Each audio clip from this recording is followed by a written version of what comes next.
Right, welcome back to another episode of Dungeons and Dragons, the board game Wrath of Ashardalon. We are continuing our monster hunt. We have how many? 2, 4, 6. 6 in our trophy pile. I'll be trying to line them up here until we reach 12. So we're halfway there. We've cleared all the all the monsters in our, close proximity, if you like. These are behind the doors. So they do not come through unless I open the doors.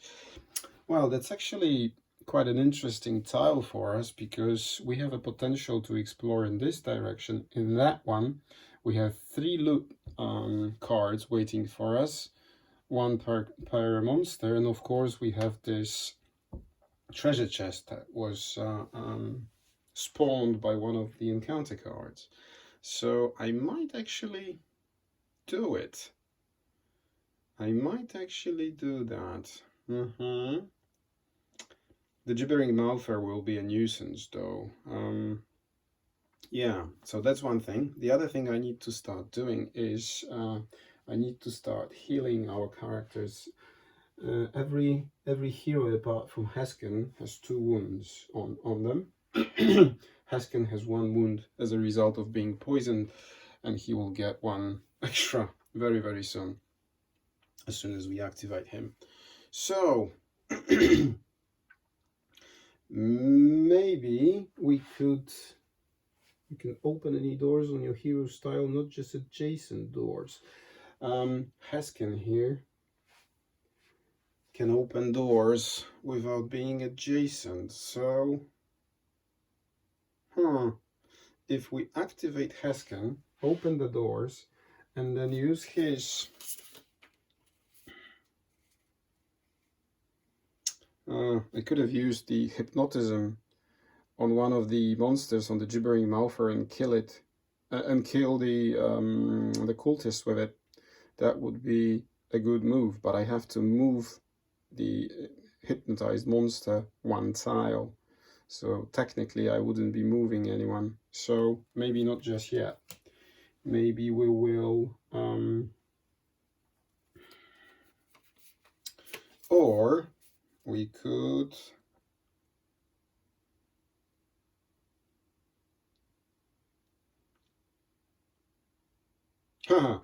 okay, here's an idea. All right, so this is what we're going to do.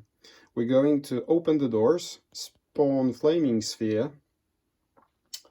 3 flaming spheres on that tile, and then at the end of my hero phase I will remove 1 flaming sphere token and deal 1 damage to each monster on that tile. So I will kill the cultist immediately, and I will wound the gibbering mouther since he's got 2 HP. So that's exactly what I'm going to do. So first things first, I will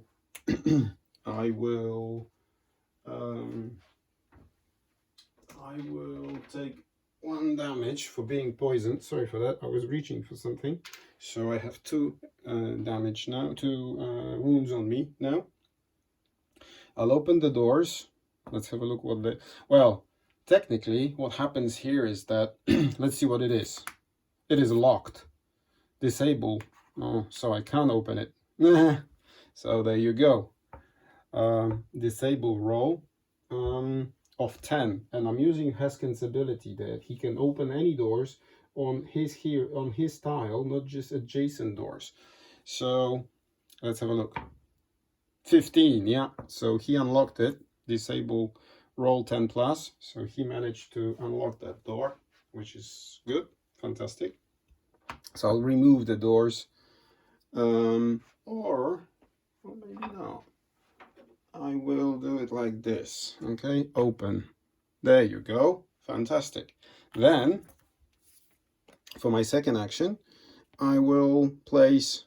It doesn't really say that you have to use instead of moving. Look at that. It doesn't say that in order to conjure a rolling ball of fire and control where it goes. Okay, so I will spawn 1 and a counter underneath. Okay, so we have 3 like that. There you go. looks a lot better right now. So it doesn't say on the card that it requires an action to do that. But I presume it's a daily power, so it's like an action, so I can't spend, you know, willy-nilly as many as I can. But what I'm going to do is, yeah, end my turn, end my hero phase now, and I'll remove one flaming sphere, dealing 1 damage to all enemies. Okay, so this is what I'm doing. You, mister, are dead. Okay. And you, gibbering mouther, since you have 2 HP, you get 1 wound. Let me highlight that on your, next to your figure. Right, remove 1. So there's 2 left. Okay, so this card goes to my XP pile. You go to my trophy pile. Okay, this is exhausted now. So that was our wizard Haskin. Well done, mate. Well done. I'll put this to the side. And at the end of my turn, I will also roll 11, so I'm not poisoned anymore. I get rid of it. I managed to recover from this poison that was going through my veins, dealing 1 HP every turn. So,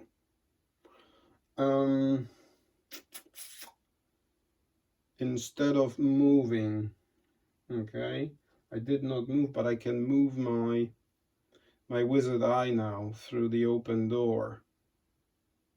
No, because I used 2 of my actions. I used 1 to open the door and the second one to spawn the ball. So I did not move in order to explore. So I have to draw an encounter card, right? And it says, as you tire, your foe grows stronger. Choose a damaged monster. Come on, that monster regains 1 hit point. Well done, dungeon. So my plan failed because I was hoping to kill it, to kill the gibbering mouther before Caliph activates, because gibbering mouther is under Caliph's control. So there you are. Okay. Dun. Okay, so what can we do? What can we do right now? So that was oh, and also, sorry for that, I also noticed something, a gap in the armor. This is the encounter card, the curse that was cast upon Hesken on previous turn. And it says, if you do not move during your hero phase, discard this card. We did not move, so we discard that card. So not only did we recover from the poison, but we also recovered from the curse. So all in all, not a bad turn of events. One thing that we forgot immediately after, you see, there's so many things, and people say that this game is simple. It's not. There's so many things taking place. I almost forgot to draw a treasure after killing the cultist, so let's do it. So 1 from the bottom, let's say, Elixir of Dragon Magic. Let's have a look. What is that? So that you can see. A surge of dragon magic courses through your body, waiting to be released in an explosion of breath. Wow! All right. Dragon magic. He's a dragonborn. Look at that. I haven't set this deck up, but anyway, use during your hero phase. Anyways, instead of attacking, choose a monster within 1 tile. Roll the die to determine how much damage it takes. 1 to 5, 0, 6, 15, 1, 16, 20, 2 damage. Discard this card after using it. So it's perfect fit for a Dragonborn wizard. Yeah, so there you go.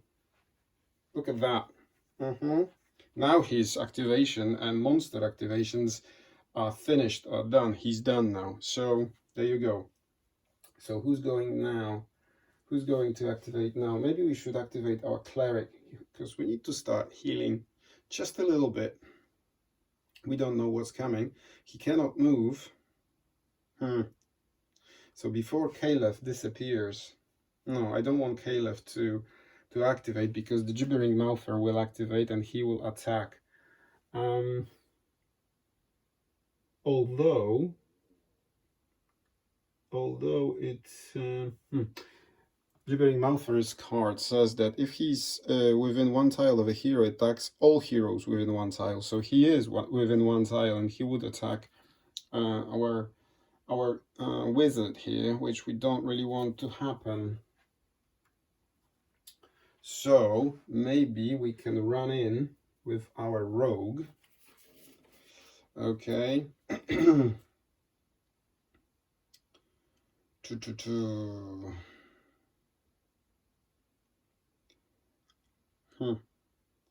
No, cannot do that. Maybe Caleb then. Caleb, can you deal 2 damage? Let's have a look. Can you deal 2 damage? Yeah, she could deal 2 damage if she had started her activation adjacent to a monster she was going to attack, but she's too far away. She can do the Righteous Smite and deal 3 damage. But she would have to attack an adjacent monster. She won't be able to reach him, especially because she's carrying that heavy shield. One adjacent hero regains 2 hit points. No, she cannot do it, so we won't be able to kill him. We will have to suffer some of the punishment that he's going to give us. So what we're going to do is we're going to activate Caleb now.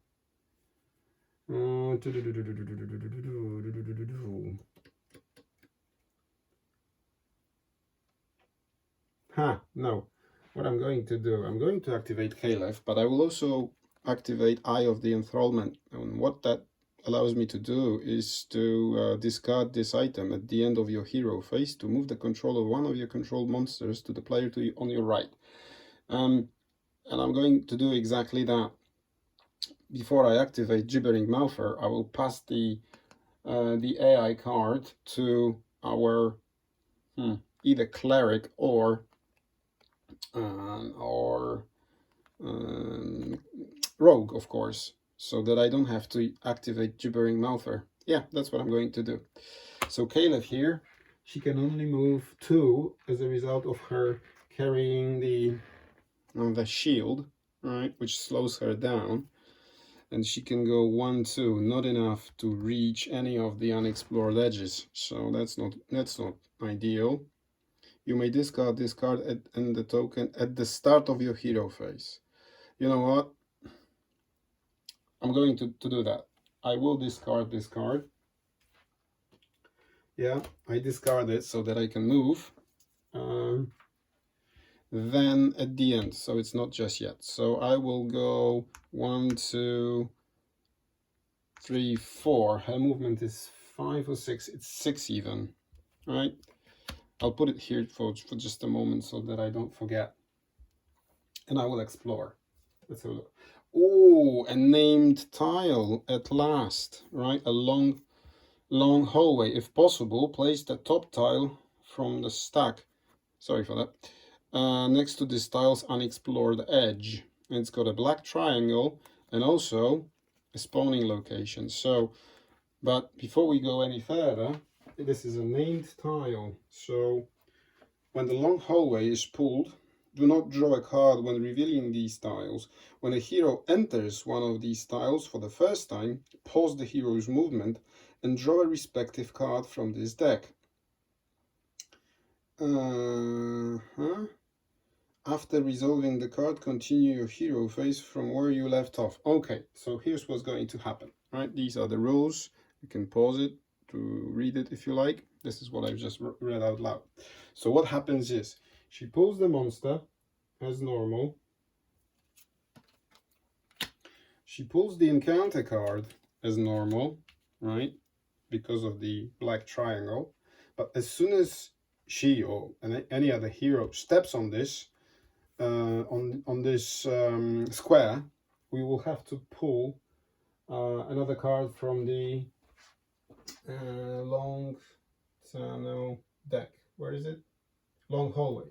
Yeah, long hallway deck. So these are the cards that we'll be pulling from. So I'll just put it next to the tile so that I don't forget about that, because we haven't entered the location yet. But we still have to resolve whatever is set here. If possible, place the top tile from the stack next to this tile's unexplored edge, which is this one. Okay. Oh, and it is another named tile. This time it's the vault. Okay, white triangle, so nothing happens. There's the door. Let's draw a random door token. Okay, place another door here. All right, like so. I'll zoom out just a little bit so that you guys can see. Okay, let me adjust the camera. Sorry for some small bumps. We shall move the camera so that you can see the entire thing, like so. Sorry for slight bumpiness, like that. Okay, it should be all right now. Yeah, you see the whole dungeon apart from this section there, but we won't be going in that direction anytime soon. So we have two named tiles. We need to pull another monster here, so that's the activation. There's no encounter, but let's see what happens when we draw a vault. A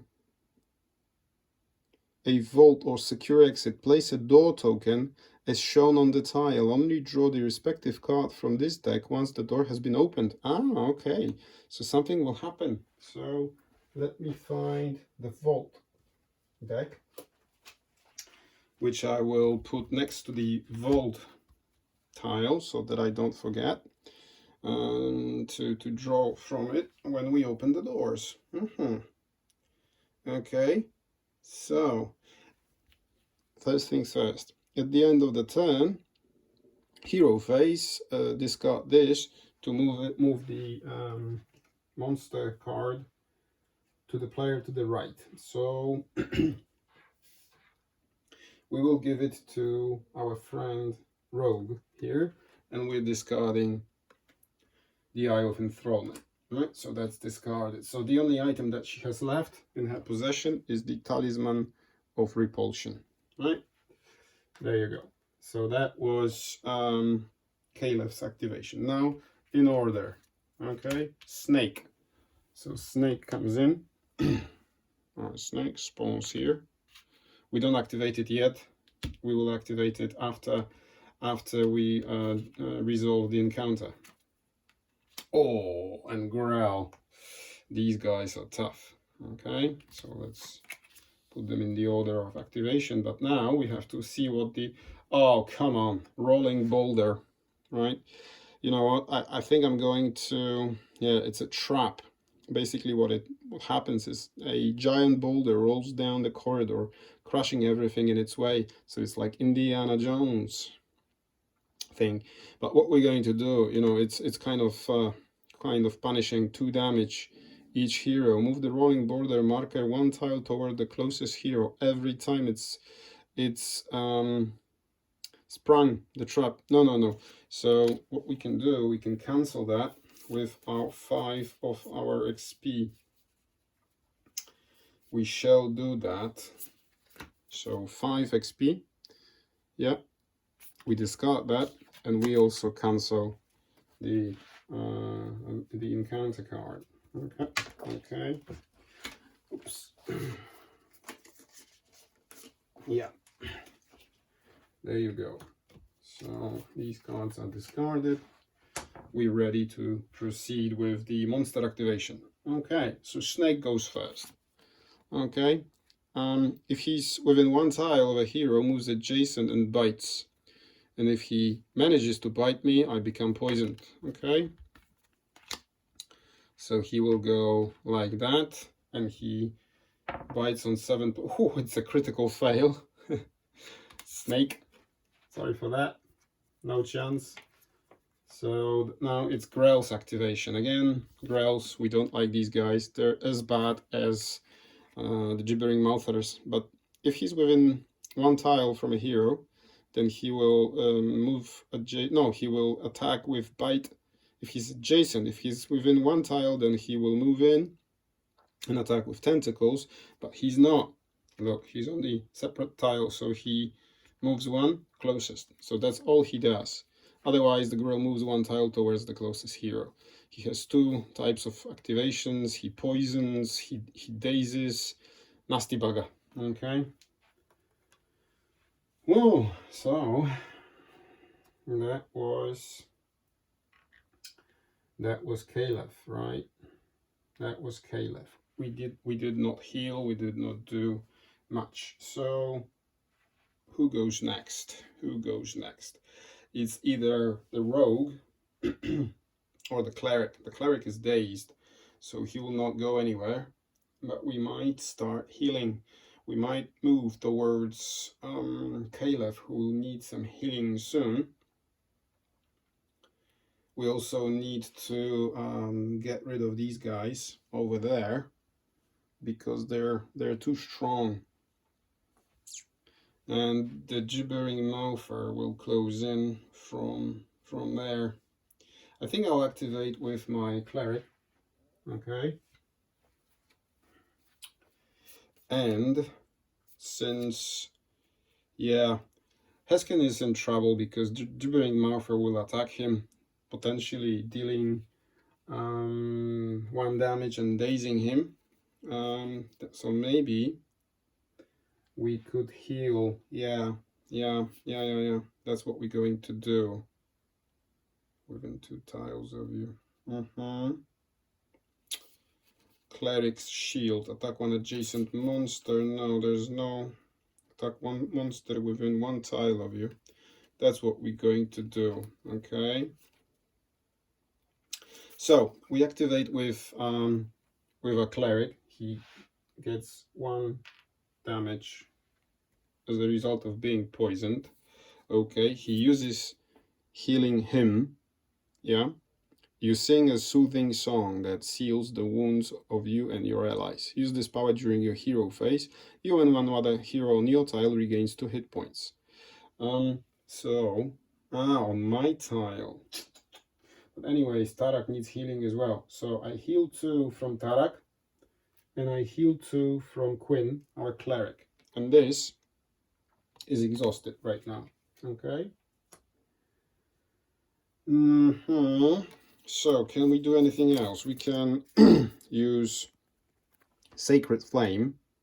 Sacred Flame, attack 1 monster within 1 tile of you. He's one tile of me. If you hit, choose yourself or 1 hero on your tile. That hero regains 1 hit point. So we hit on 6+. So Snake's AC is rather low, 13. Okay. And we Sacred Flame him, and it's 18. Okay, 18. So the snake is defeated, goes into my trophy pile queue. His card goes into my XP pool. Now let's resolve that. If you hit, choose yourself or 1 hero on your tile. That hero regains 1 hit point. So I'll heal myself because I'm the only hero on that tile that has any wounds on them. So that's resolved.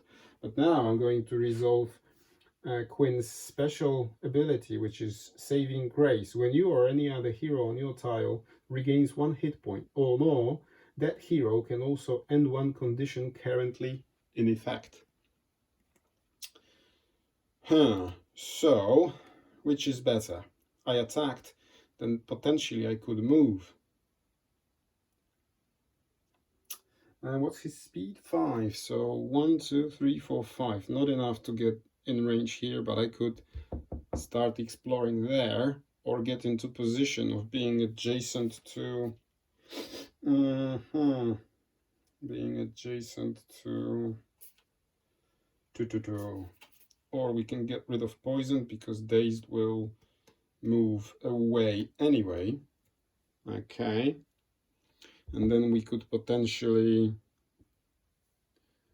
we have 6, we have 8, we need 4 more monsters to complete our quest. So I think I'm going to cancel dazed, like that, and then go 1, 2, 3, 4, 5, and explore in this direction. Let me move it slightly there so you can still see it on camera. And it is, of course, a black triangle. Right, let me adjust it for the camera. Like that. Yeah, you can still see the far corner with the chest. Yeah, so there you go. Let's resolve that in order. So we draw a monster. Yeah. Ooh, cave bear. And also an encounter. Cave bear over there. We do not activate him just yet. We will resolve the encounter first, which is unbearable heat. The volcanic vapors that fill in the tunnel slowly wear down your endurance. Each hero takes 1 damage. Oh, thanks, mate. Thanks for that. So can I cancel that? Well, I could cancel that. I still have 5 XP in my XP pool. Yeah. But it's just 1 damage. Yeah, let's take 1 damage. Like a boss. Yeah, so 1 damage for everybody. 3 in total for Caleb, 3 for Heskan, ooh, 1 for Quinn, and 1 for Tarak. No. I don't like the sound of that. Okay, Cave Bear activation. And then we will, yeah, Cave Bear activation. So if the bear is on the same tile, he's not. If he's within 1 tile, he moves adjacent to the closest hero. Go in there and attack. Now he's closest is this one, so he attacks Quinn with his strike. Ooh, there is potential to be hit for 2, and I forgot to roll for cancelling the poison. I always do that. Oh, come on, it's 19, a very powerful hit. So Quinn gets hit for 2 and is dazed again. Yeah, dazed. So you just recovered from dazed, so you're dazed again. So there you go. Okay. So he's dazed again. And I will roll for poison. Yeah, got rid of poison. I should have done that before I explored. So sorry for that. I keep doing that. But then I remember and I go back. Yeah, so there we are. We've completed the... No, we haven't. No. It's still the rogue. He has his... full turn to use. So are we going to grab this treasure over there, or are we going to go in and help guys with the bear?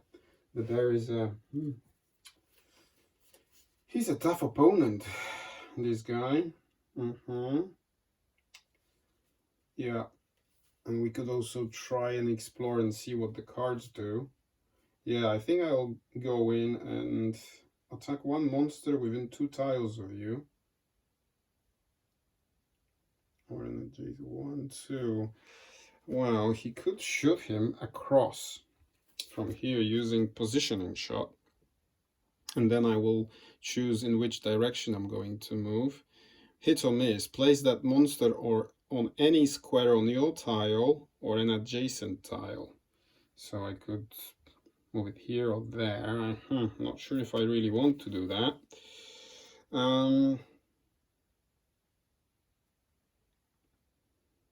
Or I can go in and do the tornado strike and attack 4 times, potentially dealing 4 damage. Yeah, let's do it. Let's kill him. So I go, what's his speed? 6? Yeah. 1, 2, 3, 4, 5, 6. And I do tornado strike, right? And I need Cave Bear. Cave Bear's AC is 14. So that's what happens. First one, 20, hit. Second one, 17, hit. That's it. So this is flipped, exhausted now. We killed the bear, put him in there. He goes to my XP pool. Okay, we draw a treasure. This time I will not forget about the treasure. What's this? Candle of Invocation. Okay. The radiance of this simple holy symbol fills the heroes with courage and strengthens their faith. Oh, that would be ideal for our cleric to carry that. Put the torch token on your tile. Until the end of your next hero phase, each hero within one tile of that token gains +1 AC and +1 bonus to attack rolls. Ooh, fantastic. Fantastic. Fantastic.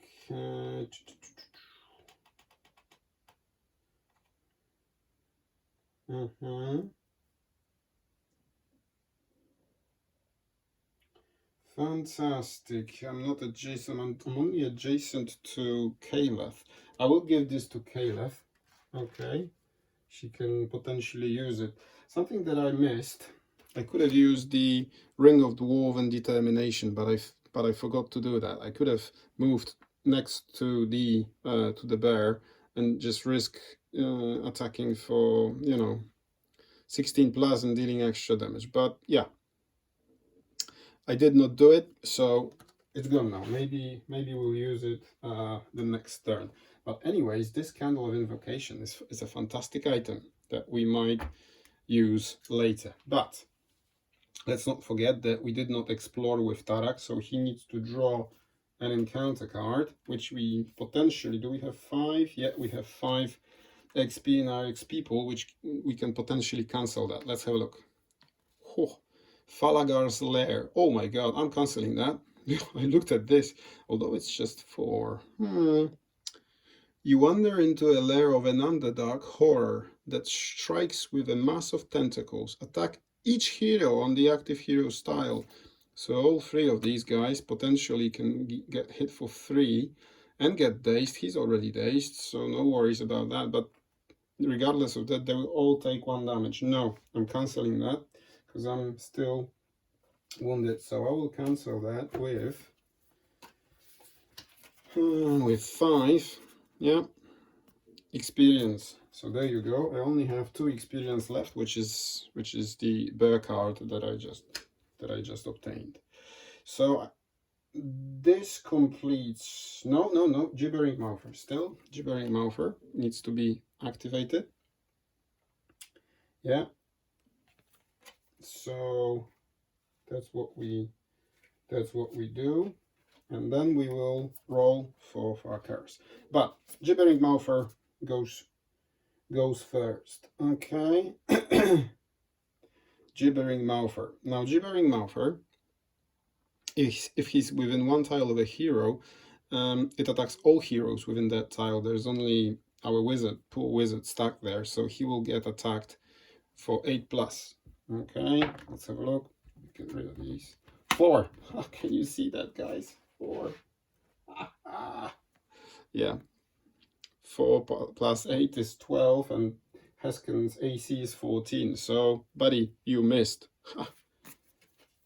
Okay. So he stays there. He doesn't move. He missed. We might have a slim chance of killing him. But now Tarak needs to roll to get rid of this bad luck curse. 9. Look at that. No, 10 plus. So I keep that. So that was Tarak. And that completes 1 turn. Right, all heroes moved. We explored towards this direction. We came across a lot of black triangles. We came across 2 named tiles. We have 2 interesting decks to go through. As soon as we step here, then we will pull a card from long hallway and we'll see what happens. I'm really interested and excited about this. Then if we open that door, we will pull the card from the vault room event deck. So that's the goal for the next episode, for the next turn. We need to withdraw with our wizard and join the fun over there. We have a potential to explore in 2 directions. There's 3 heroes, so there is a risk of us, drawing another encounter. There is this Grell who's under Caliph's control. He's a dangerous opponent. We need to find a way of killing him quickly. I was also thinking about, going in that direction with Hesken, but I will not. I will move my eye either here or there and explore with my eye, but then I can't move. So we'll see about that. Okay, so that's it for this episode. We've managed to kill 2, 4, 6, 8, 9 monsters. We need 3 more. We have 2 in the dungeon right now. We're looking for a few easy monsters to get rid of, maybe a cultist or some other easy enemy. I have one of the strongest enemies right now on the board from the standard pool. So yeah, thanks for watching. I'll see you in the next episode of Dungeons and Dragons. Bye.